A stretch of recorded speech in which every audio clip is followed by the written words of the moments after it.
이 자리에 앉고 보니까 큰 스님 생각이 납니다.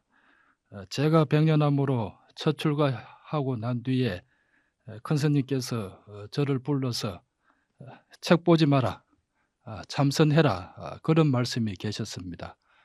우리가 알다시피 육조 대사께서 대학을 졸업했나? 너는 그래도 대학물을 먹었으니까 남볼 만침 책을 보았을 테니까 책은 보지 말고 화두만 부지런히 해서 중노를 잘하라는 그런 말씀이 계셨습니다. 참 그 후 세월이 흐르고 이르렀습니다. 그러면서 특히 아는 것 없이 남 앞에 나서서 법문한다고 떠들지 말라고 신신당부를 하셨는데 제가 어쩌지 않게 또 오늘 이 자리에 앉게 되었습니다.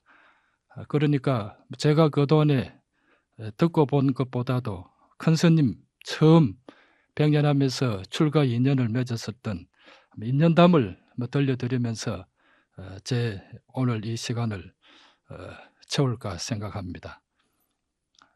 제가 처음 백년암에 가게 된 것은 제 친구의 서울 법대 출신이 있었는데 이 친구가 자기 친구가 지금 백년암에서 스님이 되어 있으니까 백년암에 가고 싶다. 니는 그래도 불교에 대해서 혼자 공부한 바가 있으니까 거기에 성철 스님이라는 큰 스님이 계시니까 니는 가서 큰 스님 보고 나는 친구 보고 그렇게 같이 가자고 이렇게 졸라되었습니다.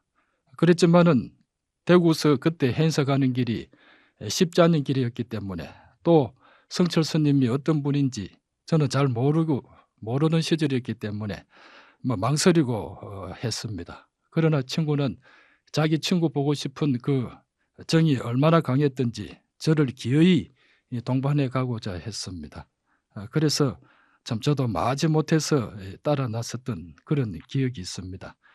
그래서 백년암을 올라가서 그 친구 스님을 만나보니까 이제 출가하신 지가 한 4년 된다고 그럽니다. 그래서 그 친구 스님 따라서 성철 큰 스님을 첫 친견하게 되었습니다.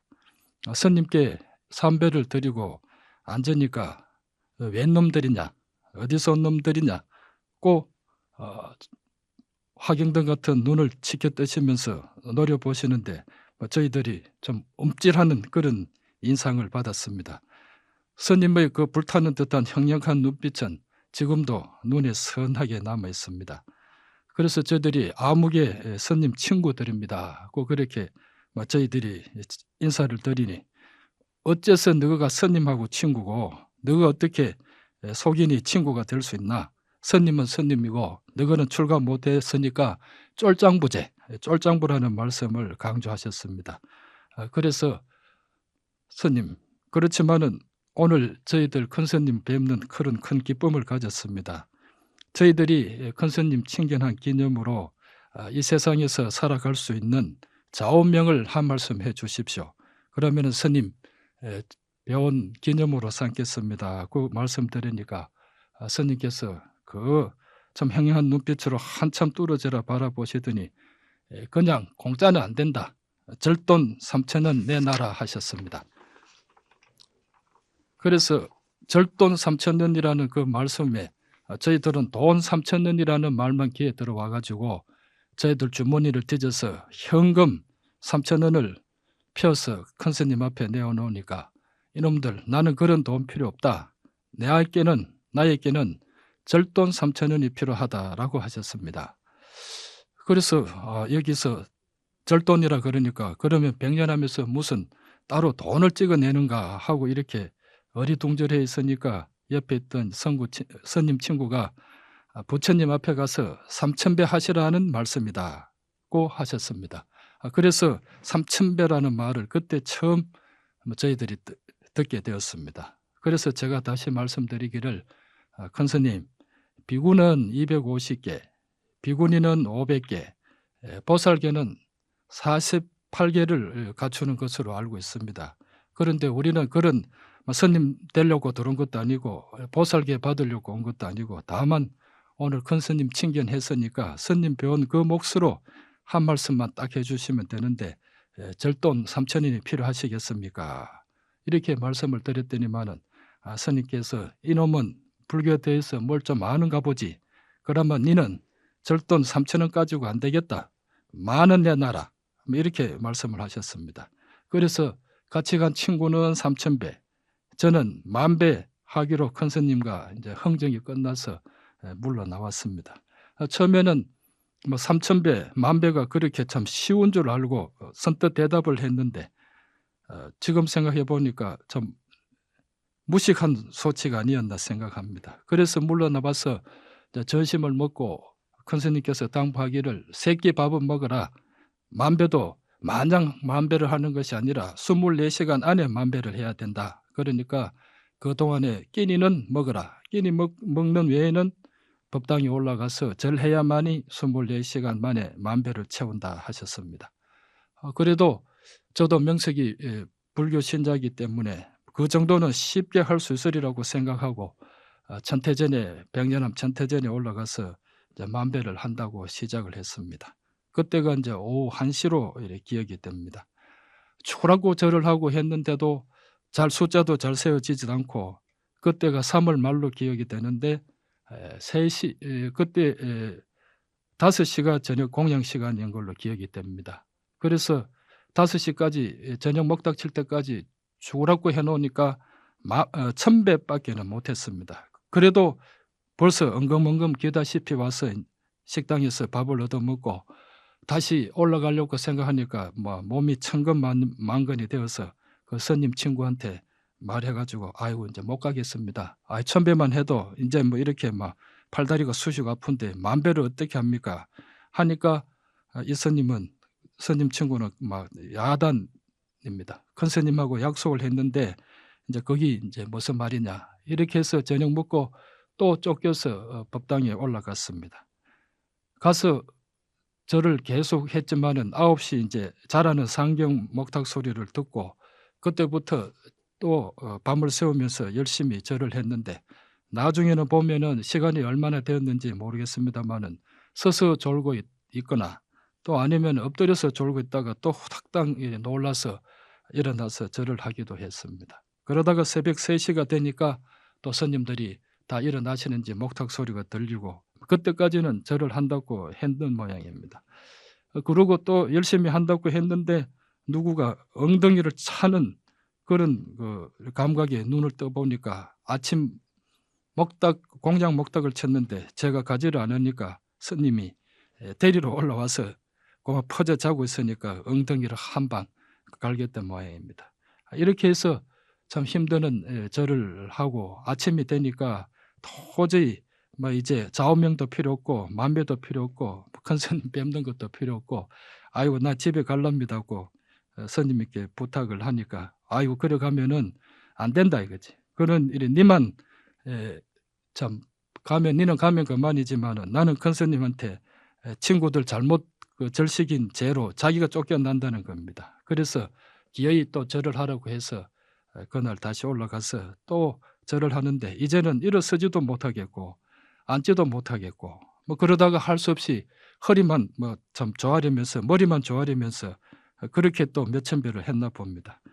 그러고도 숫자는 10,000배는 채워지지 않고 12시가 되니까 막 사람이 가슴이 터질 것만 같고 도저히 거기 앉아 있을 수 없어서 그 천태전을 내려오고 말았습니다. 내려오니까 마침 큰 스님께서 마당에 나와 계시다가 절 다 했나고 물으시길로 뭐 다 했다 소리는 못하고 다 한 것 같습니다 하고만 둘러대고 방에 엉금엉금 기다시피 가서 이제 퍼지니까 스님 친구가 와서 절 다 했냐고 또 따져 묻습니다. 그 스님께 보고를 해야 된다고. 아이고 이렇게 참 무지막지한 곳이 어딨나 하는 생각이 들고 했습니다만은 그 스님께 나는 뭐 이제 스님 안 봐도 되니까 이제 갈랍니다고 하니까 그래도 절을 했든지 말았든지 노력은 했으니까 스님 뵙고 가라 이래 가지고 이제 친구하고 같이 큰 스님 방에 이제 들어가게 되었습니다. 그러니까 이제 큰 스님께서 어제 너희들이 내한테 뭐라고 물었냐 이러시길래 좌우명 한 말씀 주십사 했습니다. 그 말씀을 올리니까 오늘 저런 너희들 낯짝 보니까 뭐 내가 좌우명 주어도 지킬 것 같지도 않고 또 그러니까 뭐 그냥 가라 뭐 이런 뭐 참 식으로 시쁘게 말씀을 하셨습니다. 그래서 저는 순간적으로 생사람 참 고생시켜 놓고 이제 와서 이제 그냥 가라 하신다는 그런 또 섭섭한 생각도 들고 또 오기도 이래 생기고 했습니다. 지키고 안 지키고는 나중 문제고 우선 이래 주시긴 하셔야 안 됩니까? 꼭 한 말씀 주십시오. 그 말씀을 올리니까 지키지도 못할 거 주면 못하노. 그래도 성의를 보였으니까 이제 한 말씀 해주지, 한 말 해주지. 그렇지만은 지키기는 참 어려울 걸 이러시면서 뜸을 들이셨습니다.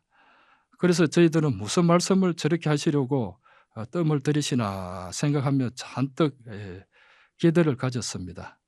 그런데 큰 스님께서 그렇게 어렵게 주시는 말씀이 속이지 마라. 평생 속이지 말고 살아라. 이렇게 말씀하셨습니다. 그 말씀을 듣는 순간 저는 정말 낙담천만이었습니다. 사람 그렇게 고생시켜 놓고 도가 높은 큰 스님께서 하신 말씀들이 어제는 저희들에게 쫄짱부라고 그렇게 타박도 주신 어른이 오늘 좌우명을 주신다는 것이 속이지 마라 하시는 이 말씀 아닙니까? 우리가 졸장부를 면하고 오늘 큰 스님 말씀 드리면은 당장에 무언가 대장부가 될 수 있는 무슨 큰 오묘한 말씀을 주실 줄 알았는데 기껏 속이지 마라 하시는 이 흔하고 흔한 말씀을 이렇게 주시니까 정말 저로서는 실망불금이었습니다. 그래서 저는 큰 스님께서 속이지 마라 하는 말씀을 듣는 그 순간 오히려 내가 큰 스님에게 속았다. 정말 큰 스님에게 속았다 하는 그런 기분이 머리를 스치고 지나가면서 실망스러운 모습이 이제 얼굴에 나타났겠죠. 또 그러자 큰 스님께서 빤히 쳐다보시면서 와, 뭐 그래 생각하노? 너무 무거운 짐 같은가? 그러면은 무거우면은 내려놓고 가면 되지 않나? 내가 너희들 언제 봤다고 무거운 짐 지어 놓겠나? 무거우면 내려놓아라 하시는 그런 말씀이 퍽 덕이연한 모습이었습니다. 그러니까 저는 또 속으로는 큰 스님께 속았다는 기분이 들지만은 어른께서 또 막상 그렇게 말씀하시니까 아닙니다. 좀 좋은 말씀 주셨습니다. 가서 열심히 지켜보겠습니다. 하고 인사를 드리고 이제 물러나와서 좀 백년함을 쩔뚝거리면서 내려왔습니다. 그렇게 내려오고 난 뒤에 큰 스님에 대한 그 인상도 차츰차츰 이렇게 집어져 가고 있었습니다. 어릴 때부터 어른들한테 들어온 말이 속이지 마라는 말씀 아닙니까? 그런데 저렇게 돈 높은 스님이 참 절돈 10,000원까지 받으시면서도 그분 애들보다도 더 참 귀하고 높은 말씀을 해주셔야 하셨을 텐데 꼭 평상인과 다름없는 그런 속이지 마라는 말씀밖에 하실 것이 없었을까? 참 그런 좀 실망스러운 생각은 떠나지 않고 있었습니다. 참 정말 저 자신은 그동안 살아오면서 남을 속이지 않으려고 무던히 노력해왔다고 생각하고 또 열심히 살아왔다고 생각하는 사람으로서 큰 스님의 속이지 마라는 말씀은 크게 저한테 실망이 되었다고 지금도 기억이 됩니다. 그 후 이제 세월이 흐르고 몇 개월이 이제 지난 뒤에 하루는 이제 책상 머리에서 공부를 한다시고 책을 펼치고 앉아 있는데 호련히 한 생각이 번개처럼 머리를 스치고 지나갔습니다. 그렇다면은 큰 스님께서 정말 평생 내가 지키지 못할 그런 좌우명을 주신 것이 아닌가 이렇게 생각하고 무릎을 쳤습니다. 그렇다. 지금까지 내가 살아오면서 내가 남을 속인 일은 없었다. 정말 남을 이롭게 하려고 노력했고 남을 잘되기 위해서 노력했을 망정 남을 속이려 한 적은 없었다. 그렇지만 내가 내 스스로에게 속인 일은 어찌다 말로 할 수 있을까 하는 그런 생각이었습니다. 작심삼일이란 말은 무언가 결심을 해도 3일을 지키지 못한다는 그 말은 지금까지 저의 삶에서는 저에게 꼭 들은 맞는 말이었습니다. 정말 제가 저에게 약속한 것은 한 번도 제대로 지켜본 적이 없었습니다. 그런데 큰 스님께서 하신 그 속이지 마라는 그 말씀을 나 자신을 너 자신을 속이지 마라. 이런 말씀으로 한마디 더 보태면은 정말 평생 제가 갖추어 가도 좌우명으로서 지키지 못할 그런 엄청난 무게로 그 말씀이 새롭게 다가왔습니다. 그런 생각이 드니까 다시 참 그렇게 되돌아보기 싫던 백년함을 다시 찾게 되고 큰 스님을 찾아뵈었습니다. 그것이 스님 처음 뵙고 난 뒤에 한 3개월 후가 되는 것 같습니다. 그래서 큰 스님 찾아뵈오니까 그날은 백년암 굳게 닫혀 있다던 문도 열려 있고 다른 스님들도 뵈지도 않고 큰 스님 한 분이서 마당을 유유자적하게 거닐고 계셨습니다. 그래서 저는 반가워서 스님께 찾아가서 인사를 올리고 제 아무 것입니다 하니까 큰 스님께서도 누군지 아는 체를 하시지도 않고 어떤 놈이냐고만 되물었습니다. 저는 참 반갑게 맞아 해 주실 줄 알았는데 전혀 아는 체를 안 하니까 좀 실망스러웠습니다마는 그 말을 바꾸어서 스님께 불교에 대해서 알려고 스님을 찾아뵈었습니다. 이렇게 말씀을 드리니까 스님께서 하시는 말씀이 나는 불교에 대해서는 아무것도 모른다. 불교에 대해서 알려고 하거든 저 큰절 강사한테 가서 물어라. 나는 불교에 대해서 모른다고 이렇게 딱 잡아 떼시는 겁니다. 그렇게 참 도가 높고 공부가 수성하다는 큰 스님께서 불교를 모르신다고 딱 잡아 떼니까 저도 어떻게 할 수도 없어서 묵묵히 있다가 스님 그러면 저는 참선을 하고 싶습니다. 참선을 하기 위해서는 화두가 필요한데 스님 저에게 화두를 주십시오. 이렇게 말씀드리니까 스님께서 그렇게 또 반갑게 반가운 낯을 하시면서 참선이라면은 내가 좀 가르쳐 줄 것이 있지 이렇게 말씀을 하셔서 참 스님 방에 가서 화두를 타게 되었습니다. 그렇게 해서 큰 스님하고는 인연이 이제 지어지게 되었습니다. 우리 격언에 이 세상에서 가장 강한 사람은 자기를 이기는 사람이라고 하였습니다. 천군 만마를 질타는 말 위에 그 사람이 위대한 것이 아니라 자기를 이기는 사람이 가장 위대하다는 것입니다. 이 세상에서 석가모니 부처님만이 가장 자기를 잘 이기신 분이 아닌가 생각합니다. 큰 스님 말씀과 같이 남도 속이지 않을 뿐만 아니라 자기를 속이지 않는 삶을 살아가는 사람이 될 것을 가장 큰 스님께서는 바라신 것 같습니다. 큰 스님께서는 또 평범하게도 거짓말하지 말라고 하셨습니다. 너무나 하찮은 말씀 같아서 귀에 들어오지 않는데 요즘 세태를 보니 그 말씀이 새삼스럽습니다. 세상에 일부러 거짓말하려는 사람이 어디 있겠습니까? 큰 스님께서는 제가 이 세상에서 가장 거짓말 많이 하는 사람이 되었습니다. 큰 스님에게 생활 속에서 야단 맞지 않으려고 일부러 둘러댄 거짓말들이 얼마나 많았겠습니까? 또 큰 스님께서는 기억력이 뛰어나시니까 제가 둘러댄 거짓말도 며칠 못 가서 탈로 나곤 했습니다. 그래서 더 야단 맞기도 합니다. 가정생활을 보면은 처사님들에게 보살님들은 이런저런 집안일 또 아들 딸들 일로 해서 얼마나 많은 말을 돌려대면서 살아가고 있습니까?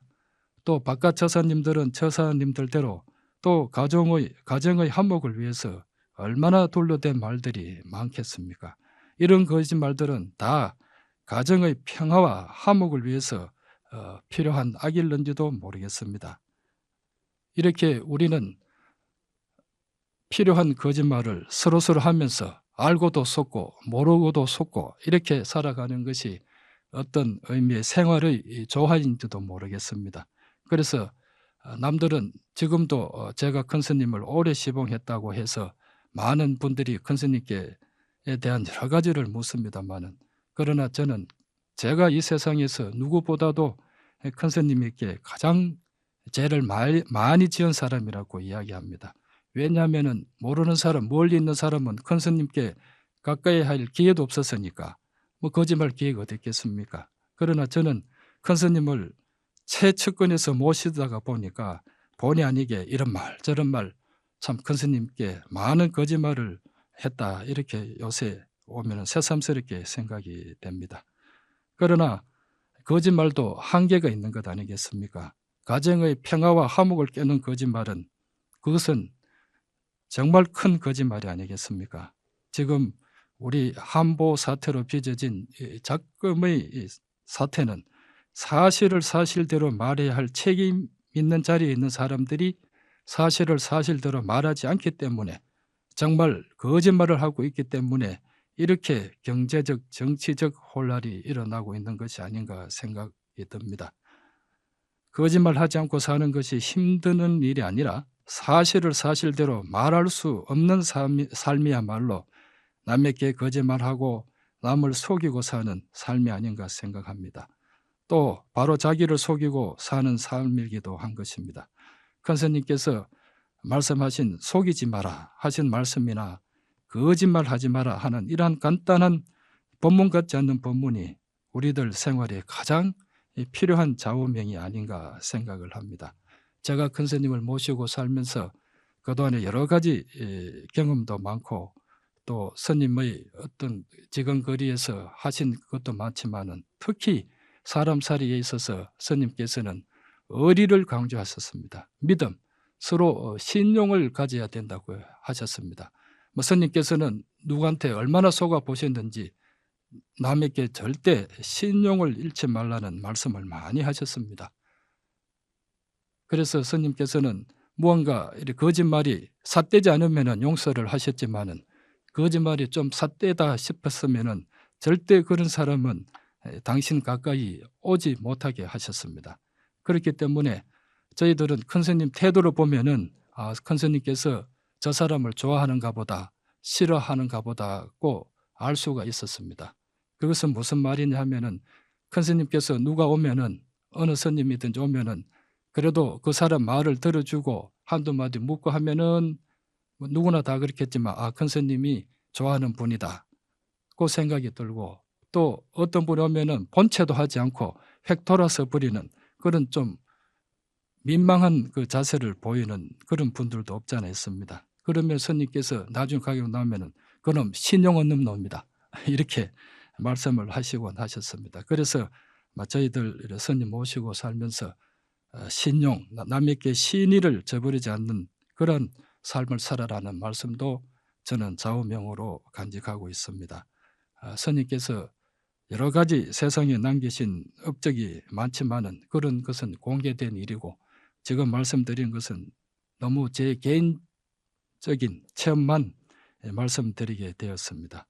또 큰 스님께서는 당신께서는 여러 가지 사회생활 속에서 절대로 이제 스님들 생활에 있어서 공부 많이 하는 것을 원하지 않으셨습니다. 그래서 모든 것을 버리고 참선 수도인이 되기를 갈구하셨습니다. 그래서 상자 중에 박사가 된다, 뭐가 된다는 것은 바라지 않으시고 선방으로 간다 해서 자선하고 앉아 있으면은 참 좋아를 하셨습니다. 스님 말씀은 앞으로 우리 세상은 지식인의 스님이 필요한 것이 아니라 수행자가 필요하다. 그런 말씀을 늘 하셨습니다. 수행자라는 것은 무엇이겠습니까? 큰 스님처럼 청빈한 삶을 살면서 부처님의 지혜를 구해서 일체 중생을 제도하겠다는 그런 원력을 세우고 사는 사람들을 말하는 것이 아니겠습니까? 큰 스님께서 여러 가지 생활 속에서 많은 말씀들을 하셨지만은 제가 오늘 이렇게 세 마디로 간추려 보았습니다. 그러나 큰 스님께서는 사람들에게 절대 당신 자랑은 좀채로 잘 하지 않고 사셨지만은 또 남에게 남이 자기 자랑하는 것을 보이면은 여지없이 네가 뭐다 알아서 자랑하느냐고 많은 또 편찬을 주기도 하셨습니다. 또 그리고 스님 법문 속에서는 인생 말년이 되면은 다른 것은 다 제어할 수 있지만 명예욕은 제어하기 정말 힘든다는 말씀도 당신 어록에 남겨두시고 계십니다. 제가 큰 스님 찾아뵙고 출가할 때 그때는 제가 세월 가는 것을 참 보면은 꽃 피고 가려면 단풍 들면은 그렇게 1년이 가는 줄 알았습니다. 그러나 이쯤 와서 큰 스님 사리탑 불사를 한다고 여기저기 쫓아다니면서 어느 날 거울을 보면은 참 귀 밑에도 저도 서리가 슬슬 내리기 시작을 했습니다. 그래서 벌써 참 백년함에 돌을 때는 머리가 새카말 때 돌았는데 어느덧 이렇게 세월이 가서 내 머리도 이렇게 참 새치가 느는 것이 아니라 서리가 한 켜, 두 켜 사이에 가는가 이렇게 생각하면은 큰 스님 모시고 살았던 그 세월 속에서 큰 스님 원대로 저도 진정한 수행인의 어떤 삶을 살지 못했다는 데 대해서 많은 참회의 마음이 생기고 있습니다. 큰 스님께서 처음 제가 출가했을 때 하신 말씀이 중원, 스님은 언제든지 논두렁을 베고 죽을 수 있는 각오가 되어야 한다. 그렇게 중원 살아야 된다는 말씀을 하셨습니다. 그때는 그 말씀이 무슨 말씀인지 알아듣지를 못했습니다만은 떠나신 지금은 그렇게 참 스님들은 아무것도 없이 오늘 세상 떠날 수 있는 그런 가벼운 마음으로 부담 없이 세상을 살아야 되지 않는가. 가진 것이 많으면 많을수록 얼마나 살아가는데 세상 사람도 부담이 되는데 우리 스님들로서도 얼마나 부담이 되겠습니까? 그래서 큰 스님께서 말씀하신 논두렁을 베고 죽을 수 있는 각오로 중원 살아야 된다는 말씀을 저희들도 한번 우리 일상생활 속에서 한 번 더 큰 스님 말씀을 유추해 봐야 되지 않을까 생각을 합니다. 저도 잘 살지도 못하면서 큰 스님 말씀 이것저것 참 여러 말씀을 끄집어내었습니다만은 이런 것들이 잘 살지는 못했지만 저 하나만 알고 지내기보다는 오늘 이런 자리를 빌어서 여러 사부 대중들하고 경험을 나눔으로써 좀 더 우리가 부처님 전에 신심 있는 생활 또 바른 생활을 할 수 있지 않을까 그렇게 생각을 합니다. 큰 스님께서 3,000배 절돈 3,000원을 받으셨는데 지금 생각하면 그 3,000원 때문에 시비도 많았습니다. 큰 스님께서 무엇이 도도하신 분이라서 오시면은 무량 중생 제도를 하시면 될 것이지 절돈 3,000원을 꼬박꼬박 챙기느냐. 오히려 이것은 큰 스님 자신의 권위를 높이는 것이 아니냐. 이렇게 해서 바깥에서는 또 비난도 많았던 걸로 기억이 됩니다. 저는 떠나신 지금 그 3,000배의 효능을 생각해 보면은 적어도 스님 배우려 그러면은 3,000배를 안 하면은 스님을 칭견할 수 없다는 그런 전선이 구축되어 있기 때문에 아무도 그 쉽게 그 참 휴전선이랄까 그 전선을 돌파할 수 없지 않습니까? 그 철조망이 3,000배라는 철조망이 큰 스님으로 하여금 많은 사람들 하여금 신심을 돈밟게 한 그런 철조망일 수도 있었고 또 권력과 검력이 큰 스님께 침범해 오는 그런 것을 저지하는 또 저지선도 되었다고 생각을 합니다. 정말 부처님께 3,000배 신심을 바칠 수 있는 사람만 당신께서 칭견하실 수 있었던 그런 참 중요한 생활 철학이 아니었나 생각을 합니다. 그래서 제가 스님 찾아뵙고 화두를 타고는 그날은 얼마나 기쁘고 좋았던지 모릅니다. 그래서 백년암 내려오면서 삼석은 화두를 탔기 때문에 어떤 것이 부처님을 물었는데 어째서 삼석은이라 했는가를 외치면서 달려 내려왔습니다. 그 후로 집에 와서 화두를 하기 시작을 했습니다. 처음에 화두를 하니까 잘 될 턱이 있습니까? 생각이 만 가지가 오락가락하고 해서 도저히 화두가 자리를 잡지 않는 것이었습니다.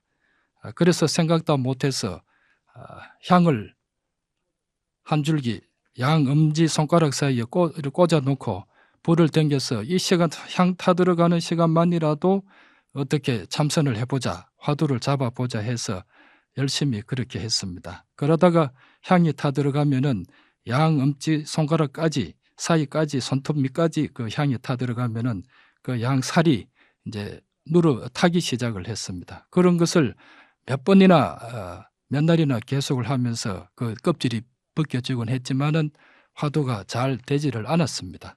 그래도 또 참 열심히 할 수밖에 없고 했습니다만은 또 화두도 그렇게 참선도 쉬운 일이 아니었습니다.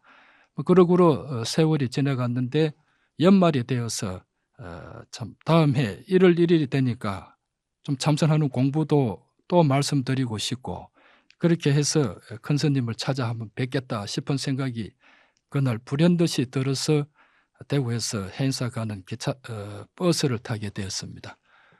정월 초하루 일찍은 시간이라 버스에는 아무도 없고 운전수, 안내양 저 세 사람이 타고 갔습니다. 그랬을 때 고령 검산제라는 고개가 있는데 그 고개를 넘을 때 마음에 이상한 그런 경험이 일어나고 정말 전에 느껴보지 못했던 그런 어떤 감격을 맛보면서 해인사에 도착하게 되었습니다. 그래서 큰 스님을 뵙게 되고 무언가 화두에 대해서 한 말씀을 드릴 수 있을 것 같은 그런 자신감이 있어서 더더욱 힘을 내서 병련함에 찾아갔습니다. 찾아가서 큰 스님께 인사를 올렸더니만은 그때는 반가워하시면서 아는 척을 하시는데 제가 화두에 대해서 한 말씀 드리겠습니다 하니까 스님께서 그 형령한 눈빛으로 정말 뚫어져라 쳐다보시는데 제가 무언가 말씀드리고자 했던 것이 마음에 꽉 찼는데 한 말씀도 말씀을 못 드리고 무안만 당했습니다. 그러니까 큰 스님께서 하시는 말씀이 참선 좀 했나 그러시더라고요. 그래서 참선 좀 했으면은 오늘 이렇게 큰 스님께 한 말씀도 못하고 쫓겨가겠습니까? 그러니까 웃으시면서 오늘 하루 자고 가라 이렇게 하셨습니다. 그렇게 해서 그때는 지금같이 교통이 편리한 시간이 아니니까 시대가 아니니까 하루 또 잘 수밖에 없었고 그렇게 해서 저녁 공양을 끝나고 있으니까 큰 스님께서 찾으신다 해서 스님 뵈러 갔습니다. 가니까 대뜸 하시는 말씀이 네 고만 중대라. 중대라. 세상에 이제 뭐 30도 다 돼가는 놈이 세상 살면서 뭐 해보면은 얼마나 하겠노. 내 밑에 와서 공부하면은 그래도 얻는 것이 있을지 모르니까 중대라. 그런 말씀을 갑자기 하셨습니다. 그래서 저는 놀라서 아니 스님께 인사만 드리려고 왔지 제가 병연한 문전에 올 때는 스님 된다는 생각은 추호도 없었습니다. 그러니까 웃으시면서 내가 아무한테나 중대라 소리 안 한다. 더 생각해봐라. 이렇게 말씀이 계셔서 물러나왔습니다. 또 다음 날도 이제 온다고 인사를 드리니까 어떻게 마음을 결정했나 하십니다. 결정했습니다. 중안되기로 결정을 했습니다. 그렇게 말씀을 드리니까 아니다. 중대라. 이렇게 해서 이제 신랑이 아닌 신랑이를 이제 하다가 그러면은 좀 더 생각해보고 가거라. 이렇게 해서 스님께서 자꾸 이제 스님대라는 중대라는 말씀을 하셨습니다. 그래서 방 안에 돌아와서 가만히 생각해 보니까 이제는 좀 친근감도 드는 큰 스님 그 용모에다가 또 이렇게 더 높은 스님께서 저보고 자꾸 참 중대라고 스님대라고 하시니까 뭔가 저도 이제 아이고 이제 30이 다 돼가는 사람이 뭐 세상에서 살면은 얼마나 살까 잘 살까 그러면은 이런 큰 스님 밑에 와서 공부하면서 사는 것도 그러면은 인생의 뜻이 있지 않겠나 하는 그런 생각이 솔깃솔깃 이제 날기 시작했습니다. 그래서 오후에는 그러자 하는 생각이 들어서 이제 큰 스님께 말씀을 드렸습니다. 이제 중대 맞고 그렇게 가서 이제 집에 가서 짐을 살들고 어머니한테는 백년함의 큰 스님께서 하시는 말씀이 백년함에서 와서 공부를 하면은 출세할 것이다. 그런 말씀이 계셨으니까 내가 백년함에 가서 공부하고 오마. 꼭 그렇게 해서 참 부모님들에게는 거짓말을 시키고 또 안 가져와야 될 책 보따리도 가져오고 그렇게 무겁게 백년함에 와서 출가를 하게 되었습니다. 그렇게 해서 큰 스님하고 인연이 이래 지워져서 제가 백년함을 출가해서 지금까지 백년함에 살게 되는 그런 인연을 가지게 되었습니다. 지금 생각해 보면은 정말 제 팔자에는 스님들 팔자가 있다고는 생각지도 않았는데 어떻게 이렇게 참 스님 떠나시고 나서도 오늘까지 백년함이 있으면서 잘하지도 못하지만은 큰 스님 유업을 기려가는 힘드는 일을 하고 있습니다. 아무튼 오랫동안 제 말씀을 들어주신 사부 대중 여러분들에게 감사를 드립니다. 모두 성불합시다.